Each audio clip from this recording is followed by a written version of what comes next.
Berkat firman Tuhan hari ini, banyak orang Kristen yang selalu diingatkan oleh orang tua, diingatkan orang tua kepada anak, anak kepada orang tua, bahkan teman kepada teman, bahkan gembala kepada jemaat selalu diingatkan untuk selalu membaca dan merenungkan firman Tuhan. Nah, yang menjadi pertanyaan bagi kita, kenapa kita harus membaca dan merenungkan firman Tuhan? Karena ketika kita membaca dan merenungkan firman Tuhan, ada banyak keuntungan yang kita dapat, ada banyak manfaat yang kita dapat. Yang pertama, firman Tuhan menuntun kita menuju kepada keselamatan. Kita hidup di akhir zaman ini banyak keindahan-keindahan dunia yang dapat membuat kita jauh daripada Tuhan.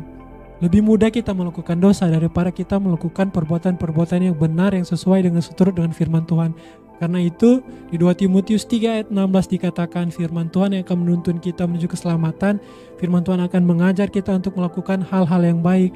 Ketika kita melakukan salah, ketika kita salah, firman Tuhan yang akan menegur kita dan akan mengingatkan kita. Firman Tuhan yang akan mendidik dan mengajar kita supaya kita hidup sesuai dengan firman Tuhan dan tetap berada di jalan yang benar.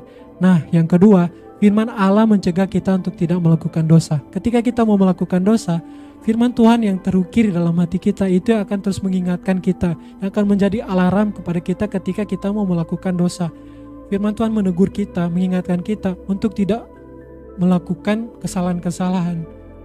Contohnya ketika kita membaca firman Tuhan, lewat firman Tuhan yang ada, lewat ayat-ayat Alkitab yang ada, itu semua akan menjadi pengingat kepada kita, yang akan menegur kita ketika kita mau melakukan dosa atau kita sedang melakukan dosa. Karena itu terus baca dan renungkan firman Tuhan. Dan yang ketiga, firman Tuhan menghasilkan pertumbuhan rohani. Ini yang menjadi kerinduan Bapa kepada kita. Tuhan tidak mau kita hidup begitu-begitu saja, tetapi Bapa mau ada kita pertumbuhan dalam kerohanian kita. Bapa mau kita memiliki kerohanian yang dewasa rohani. Dewasa rohani adalah mereka yang tahu apa yang baik dan benar dan tahu apa yang jahat. Mereka tahu apa yang harus mereka lakukan yang baik dan tidak melakukan kejahatan. Itulah ketika kita memiliki kedewasaan rohani. Karena itu kita harus memiliki kerinduan, terus memiliki kerinduan untuk membaca dan merenungkan firman Tuhan. Biarlah firman Tuhan yang kita baca dan kita renungkan itu kan terus membuat iman kita untuk terus bertumbuh kepada Tuhan, membuat kita dewasa rohani.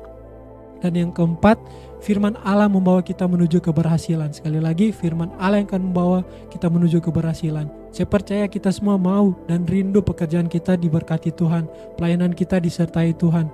Karena itu di Yosua 1 ayat 7-8 di sana dikatakan kita harus bertindak sesuai dengan firman Allah. Kita harus melakukan firman Tuhan, jangan menyimpang ke kanan ke kiri. Artinya kita jangan menyimpang dari firman Tuhan. Kita jangan melakukan apa yang tidak sesuai dengan firman Tuhan, dan kita harus perkatakan firman Tuhan.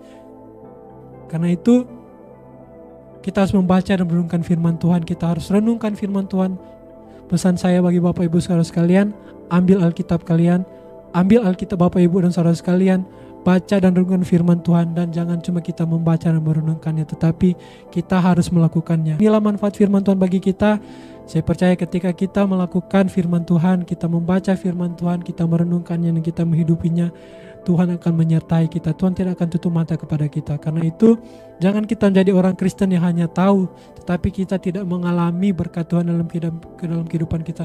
Kita tidak mengalami janji-janji Bapa dalam kehidupan kita.